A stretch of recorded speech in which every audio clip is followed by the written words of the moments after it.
नमस्कार नमस्कार। आइए लग जाते हैं। देखिए, बिहार पुलिस का आ गया है ना एग्जाम डेट। बिहार दरोगा का भी एग्जाम डेट ऐसे ही आ जाएगा। फॉर्म भराना शुरू, एग्जाम डेट फट से आपको आ जाएगा। कुछ भी समय नहीं मिलेगा, तो एकदम कंप्लीट कर लीजिए। आज का जो टॉपिक है वह है भारतीय संविधान का एक अनोखा टॉपिक, जिसको आप जानते हैं भारतीय संविधान की प्रस्तावना से।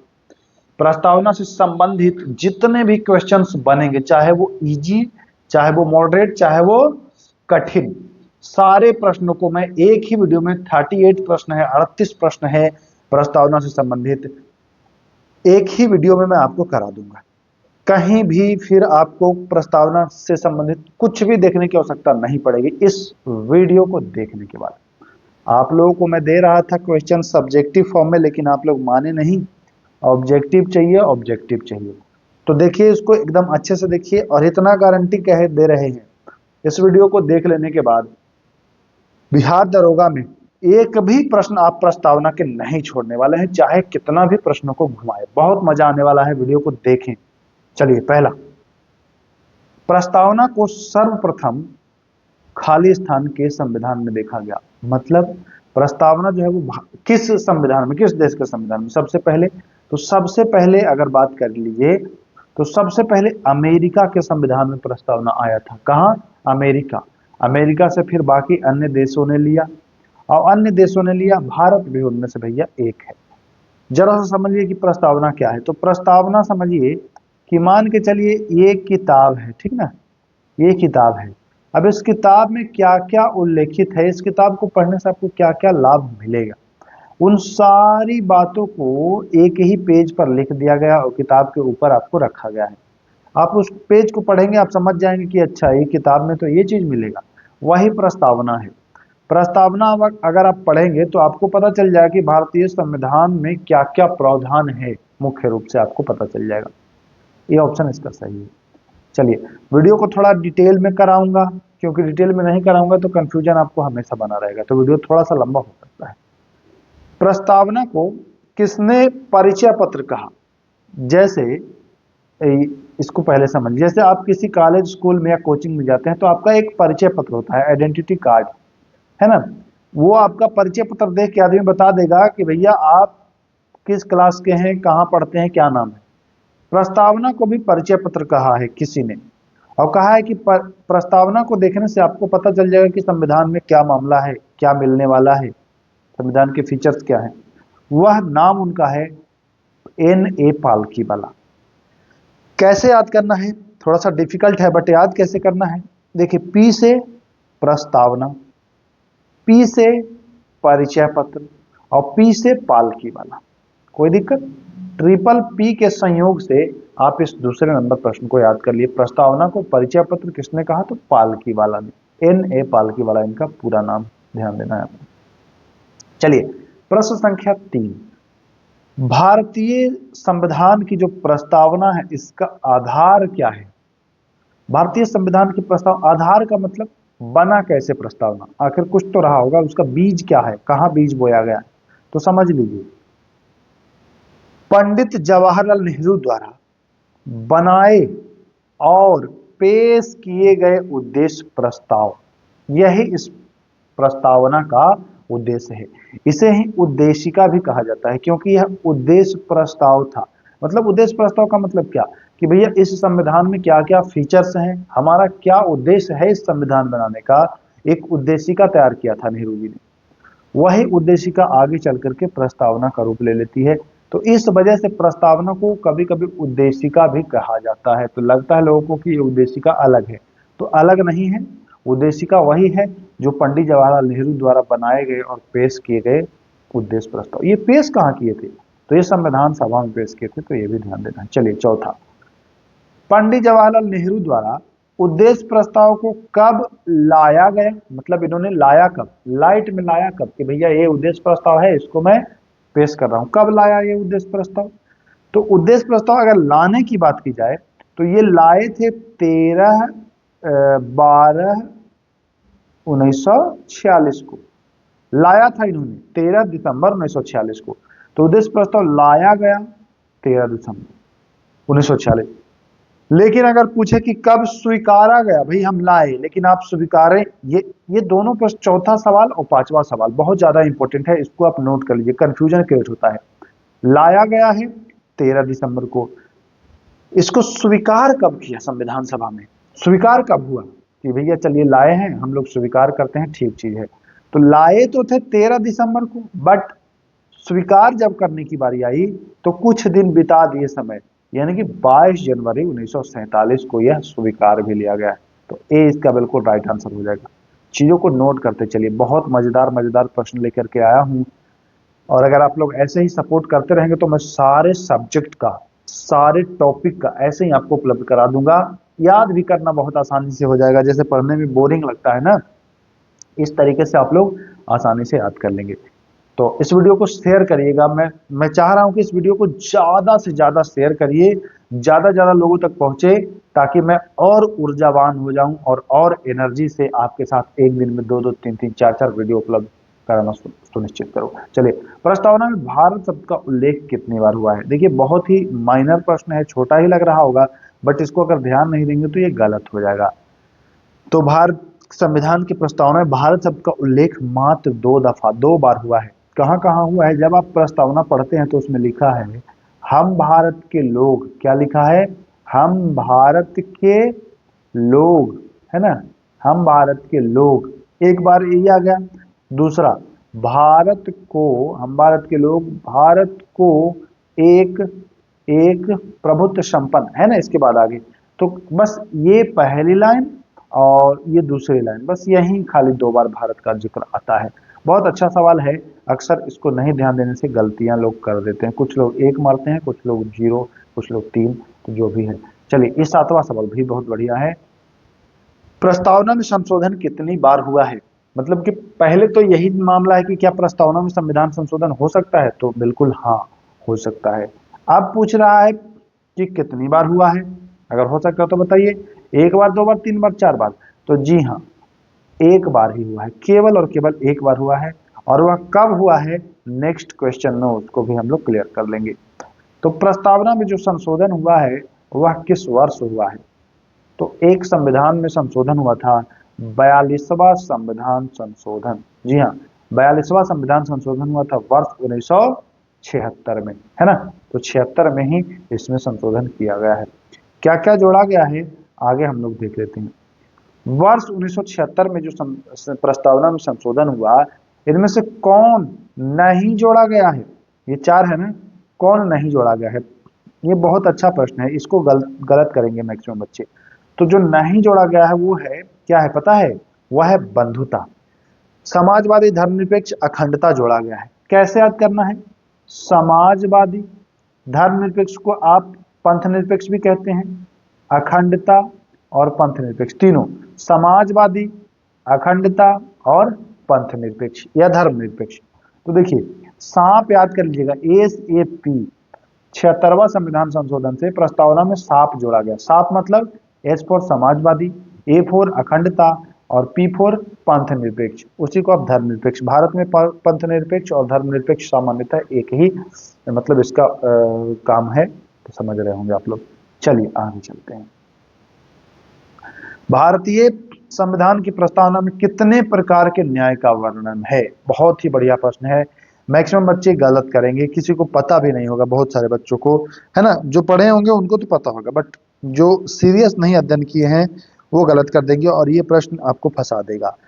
तो देखिए, 3 प्रकार के न्याय है, 3 प्रकार का न्याय है, और वो तीनों प्रकार का न्याय नाम सुन लीजिए, राजनैतिक न्याय, सामाजिक न्याय और आर्थिक न्याय। 3 प्रकार का न्याय है, लेकिन ये तीनों प्रकार का न्याय का सीक्वेंस ये नहीं है। सीक्वेंस में इसलिए नहीं बताया हूं कि आगे का जो क्वेश्चन है वो सीक्वेंस पर ही है, तो ये ध्यान दीजिए, 3 प्रकार का न्याय आपको मैं बता दिया, लेकिन अब आते हैं सीक्वेंस। कभी ऐसे पूछता है एग्जाम में, प्रस्तावना में जो वर्णित न्याय है उनका सही क्रम, यानी सीक्वेंस में जो प्रस्तावना में वर्णित है, जो मूल संविधान, ओरिजिनल संविधान में जो लिखा हुआ है, वो कैसे लिखा हुआ है? तो क्या आर्थिक, राजनीतिक और सामाजिक है, क्या सामाजिक, आर्थिक और राजनीतिक है? तो नोट कर लीजिए, इसको भी आप ट्रिक से याद कर लीजिए। इसको, उसको सांप याद किए थे, इसको सार याद कर लीजिए, सार, सार, सार। सामाजिक, आर्थिक और राजनीतिक, इसी सीक्वेंस में है। सीक्वेंस भी यही है, क्रम भी यही है, सामाजिक, आर्थिक और आंतरिक। बाकी देखिए तीनों में चीज तो वही है, राजनीतिक, सामाजिक, आर्थिक, राजनीतिक, आर्थिक और सामाजिक, लेकिन क्रम वाइज सामाजिक, आर्थिक और आर्थिक, सार, ये आपको याद करना है। कमेंट करिए कैसा आ रहा है, मजा आ रहा है कि नहीं आ रहा है, जरा कमेंट करिए।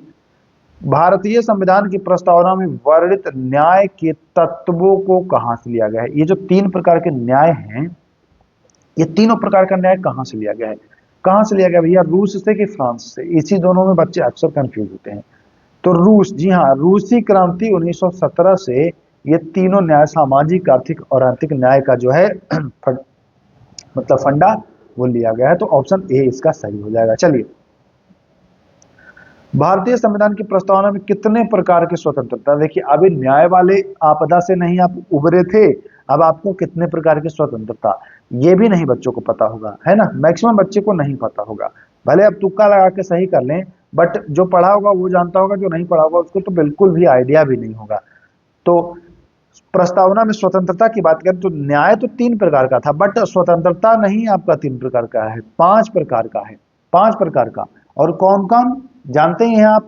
न्याय, विचार, सॉरी न्याय नहीं, न्याय तो वो है मतलब न्याय तो 3 प्रकार का मैं बताया हूं। विचार, अभिव्यक्ति, विश्वास, धर्म और उपासना, ये 5 प्रकार का स्वतंत्रता है। विचार, विश्वास, अभिव्यक्ति, धर्म, उपासना। सीक्वेंस में नहीं बताया हूं, ये सीक्वेंस सुन लीजिए फिर से। विचार, है ना, विचार, अभिव्यक्ति, अभिव्यक्ति, धर्म, कहीं विश्वास मिल जाता है, लेकिन मैं जो लक्ष्मीकांत में देख रहा था, जिससे मैं आपको वीडियो कराया हूं, जिससे क्वेश्चंस लाया हूं, उसमें यही है। विचार, अभिव्यक्ति, धर्म, विश्वास, विश्वास और उपासना, ये 5 प्रकार के हैं, तो ध्यान देना है। चलिए अब आते हैं कि ये जो, हाँ आगे, भारतीय संविधान में स्वतंत्रता, समता और बंधुत्व, ये जो स्वतंत्रता 5 प्रकार का पढ़े है ना, ये कहां से लिया गया है? पता है कहां से लिया गया है? तो ये फ्रांस की क्रांति से लिया गया है। कहां से? अभी न्याय रूस की क्रांति से लिया गया था, बट स्वतंत्रता, समानता और बंधुत्व ये फ्रांस की क्रांति। नोट कर लीजिए, बहुत इंपॉर्टेंट है। चलिए, भारतीय संविधान की प्रस्तावना में कितने प्रकार की समता का उल्लेख है? तीनों प्रश्न एकदम जबरदस्त हैं, लाजवाब हैं और शानदार हैं, तीनों के तीनों। न्याय कितने प्रकार का? 3। और स्वतंत्रता कितने प्रकार का? 5। अगर 3 में से 5 घटाएंगे तो क्या बचेगा? -2 ही बचेगा ना। बस 2 प्रकार का आपका समता उल्लेख है, 2 प्रकार का समता उल्लेख है। और वो 2 प्रकार का समता कौन कौन होगा, ये भी मैं आपको बता दूंगा।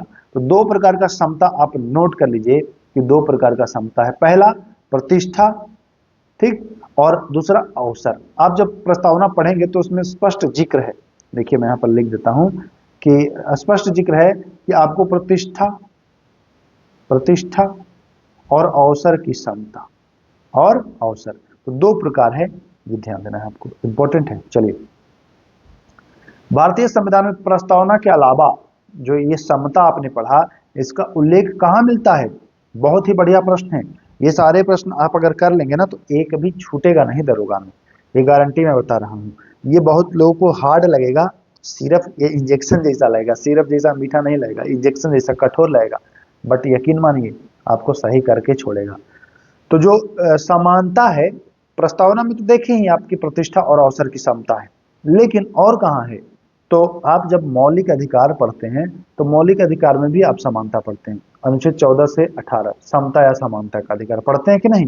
तो मौलिक अधिकार में उल्लेख है, नोट कर लीजिए, बहुत अच्छे अच्छे प्रश्न आया हूं। चलिए, भारतीय संविधान की प्रस्तावना में जो बंधुत्व का जिक्र किया गया है, तो प्रस्तावना के अलावा और कहाँ है, किस भाग में? प्रस्तावना में तो है ही, लेकिन प्रस्तावना के अलावा और कहाँ है? तो प्रस्तावना के अलावा जब आप मूल कर्तव्य पढ़ते हैं तो मूल कर्तव्य 11 में लिखा है कि जनता के प्रति या अपने लोगों के प्रति भाईचारा की भावना उत्पन्न करना, बंधुत्व का भावना जो है वह रखना। तो ऑप्शन नंबर डी, सी इसका बिल्कुल सही हो जाएगा। बहुत अच्छे प्रश्न लेकर के आया हूं, फिर एक बार मैं अपनी ही तारीफ कर लिया। चलिए, भारतीय संविधान की प्रस्तावना को किसने हमारे हृदय का, हृदय नहीं है, कहां हृदय पढ़ लिए।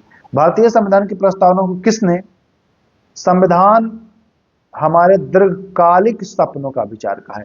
भैया किसने कहा है कि ये जो प्रस्तावना है यह हमारे दीर्घकालिक सपनों का विचार है? तो यह अल्लादी कृष्णा स्वामी अय्यर, सर अल्लादी कृष्णा स्वामी अय्यर ने ऐसा कहा है। इंपॉर्टेंट है। 19वां देखते हैं। किसने कहा प्रस्तावना के बारे में कि यह लोकतांत्रिक गणराज्य का परीक्षा फल है? जी हाँ, किसने कहा है कि लोकतांत्रिक गणराज्य का यह परीक्षा फल है? भविष्य फल नहीं, परीक्षा फल कह रहा है। तो ये 4 ऑप्शन देख लेते हैं। 4 ऑप्शन में पहला ऑप्शन है सर अल्लादी कृष्ण स्वामी अय्यर। दूसरा ऑप्शन देखिए प्राय ये कुछ गलत हो गया है ना, चलिए कोई बात नहीं, इसको हम आगे कर लेते हैं। प्राय गलत हो गया तो क्या दिक्कत है। हाँ, दूसरा ऑप्शन है एन ए पालकी वाला, एन ए पालकी वाला। तीसरा ऑप्शन है अंबेडकर जी। और जो चौथा ऑप्शन है वह है आपका प्रारूप समिति के अध्यक्ष के एम मुंशी। जी हाँ, के एम मुंशी। तो जो राइट आंसर हो जाएगा वह आपका क्या हो जाएगा? प्रारूप समिति के अध्यक्ष के एम मुंशी। और ये परीक्षा फल देखिए, ये भविष्य फल होगा यार, यहाँ परीक्षा फल नहीं होगा, गणराज्य का भविष्य फल है, ठीक है ना, भविष्य फल है, परीक्षा फल नहीं है। गलत टाइपिंग हो गया, मैं पढ़ दी। तो डी हो जाएगा इसका बिल्कुल, कि प्रारूप समिति के अध्यक्ष के एम मुंशी। ठीक। 20वां प्रश्न, प्रस्तावना संविधान का सबसे सम्मानित भाग है, किसने कहा था? इतना तो कहा ही, और साथ ही साथ ये भी कहा कि संविधान की आत्मा भी है और संविधान की कुंजी तथा संविधान का यह आभूषण भी है ना। तो ये ठाकुरदास भार्गव जी हैं। ठाकुरदास भार्गव ने कहा कि भैया ये सबसे सम्मानित भाग है, ये संविधान की आत्मा है, संविधान की कुंजी है, संविधान का गहना है, आभूषण है। ठाकुरदास भार्गव, याद कर लीजिए। भारतीय संविधान की प्रस्तावना के संदर्भ में किसने प्रस्तावना को कुंजी नोट कहने वाले थे? अर्नेस्ट वारकर। नाम याद कर लीजिए, अर्नेस्ट वारकर। डी ऑप्शन बिल्कुल राइट हो जाएगा।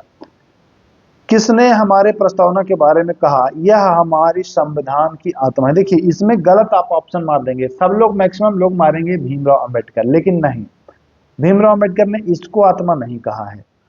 भीमराव अंबेडकर ने नहीं कहा है, पूर्व मुख्य न्यायाधीश एम हिदायतुल्लाह ने कहा है कि भैया ये तो आत्मा है, आत्मा, ठीक ना, ध्यान दीजिएगा। चलिए 23वां प्रश्न, सर्वोच्च न्यायालय यानी कि सुप्रीम कोर्ट ने किस मामले में प्रस्तावना को कहा कि नहीं ये संविधान का भाग नहीं है?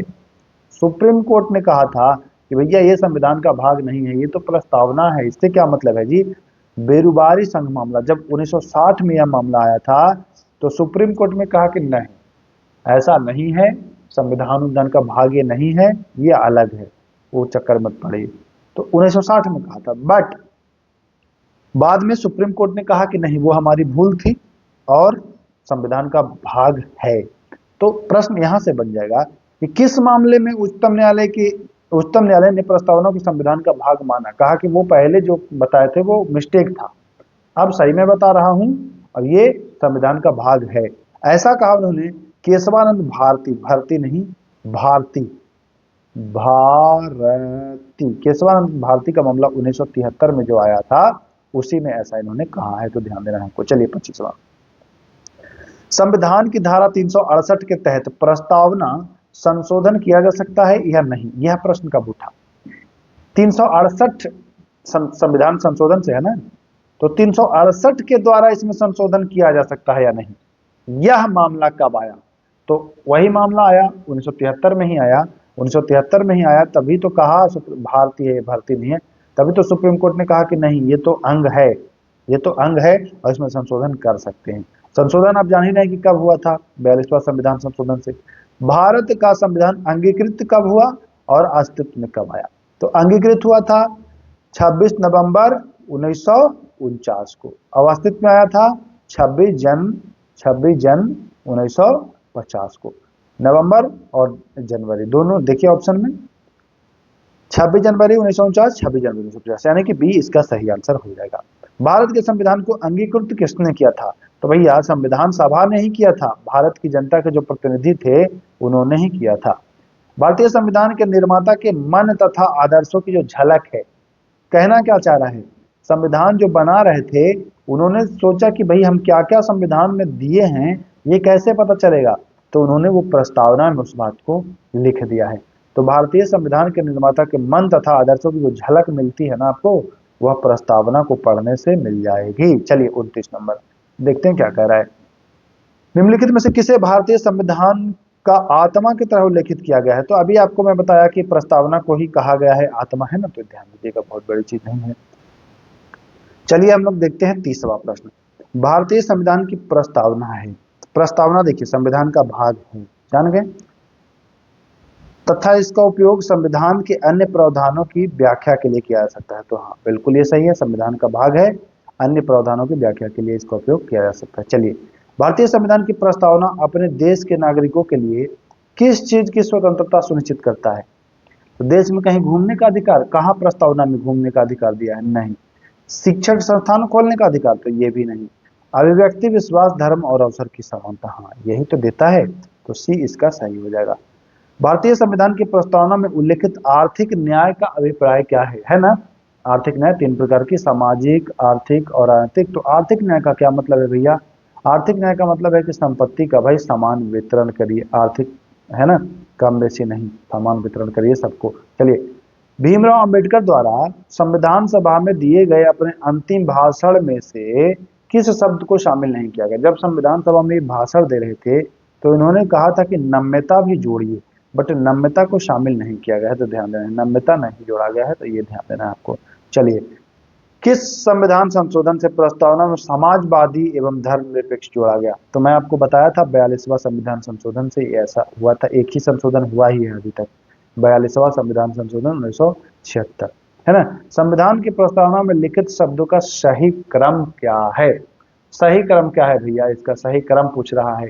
जब ये पढ़ेंगे प्रस्तावना तो आपको मिलेगा, हम भारत के लोग भारत को एक भारत को हम भारत के लोग भारत को एक संप्रभु, समाजवादी, धर्मनिरपेक्ष, लोकतांत्रिक, गणराज्य, ऐसे आपको मिलेगा। तो सीक्वेंस जो है वो बिल्कुल ये वाला सही है, डी ऑप्शन इसका बिल्कुल सही है, संप्रभु, समाजवादी, धर्मनिरपेक्ष, लोकतांत्रिक, गणराज्य। ओके, संविधान की प्रस्तावना, संविधान की प्रस्तावना क्या है जरा देख लेते हैं। संविधान का एक भाग नहीं है, अरे तो भाग तो है। प्राप्त किए जाने वाले लक्षणों को इंगित करती है। संसद द्वारा इसमें संशोधन नहीं किया जा सकता है, संशोधन तो किया ही जाता है भाई। संविधान की शक्ति का स्रोत जनता है, प्रस्तावना नहीं। बी ऑप्शन सही है, लक्षण को इंगित करती है कि क्या क्या मिलने वाला है इसमें। चलिए 37, प्रस्तावना का उद्देश्य किसे सुनिश्चित करता है? तो प्रस्तावना का जो उद्देश्य है, देखिए, वो व्यक्तिगत प्रतिष्ठा तथा राष्ट्र की एकता, अखंडता को ही सुनिश्चित करता है। सरकारी सेवा सुरक्षा नहीं, भारत के मूल कर्तव्य का नहीं, सभी लोगों के मूल कर्तव्य का नहीं। ये व्यक्तिगत प्रतिष्ठा, अवसर जो पढ़े हैं, प्रतिष्ठा, समानता, एकता, उसी को ये इंगित करता है। आज का आखिरी सवाल 38 नंबर, मिलान कराना है। आखिरी सवाल है मैच कराना। देखिए, गणराज्य का मतलब क्या होता है? उड़ो मत भाई। गणराज्य का मतलब क्या होता है? तो गणराज्य का मतलब होता है कि सम्राट का शासन नहीं होगा, यानी कि एक में, ए में 3, ए का 3। बी में चलते हैं, धर्मनिरपेक्ष में कह रहा है, हाँ दूसरा सही है कि भैया किसी भी धर्म को मान्यता, विशेष धर्म को नहीं, तो बी में 2। अब आते हैं सी, लोकतांत्रिक। तो लोकतांत्रिक का मतलब कि राज्य सरकार उसकी जनता की इच्छा से प्राधिकार प्राप्त करता है, तो यानी कि सी में 4। तो ए में, तो बी में, डी में क्या बच गया? डी में बच गया है आपका 1, तो डी में 1 हो जाएगा। संप्रभु का मतलब कि स्वतंत्र है, आप अपने फैसले स्वतंत्र रूप से ले सकते हैं। तो चलिए, मैं उम्मीद करता हूं कि लगभग आधे घंटे में आपने 38 प्रश्न जो प्रस्तावना से थे, आपने सब कुछ देखा, सब आपको बिल्कुल याद हो गया होगा। कमेंट करिएगा कैसा लगा आज का जो वीडियो, कैसा लगा, अच्छा लगा कि नहीं लगा। ऐसे ही मैं सारे टॉपिक पर आपको वीडियो उपलब्ध करा दूंगा। फिर मिलेंगे, नमस्कार, जय हिंद।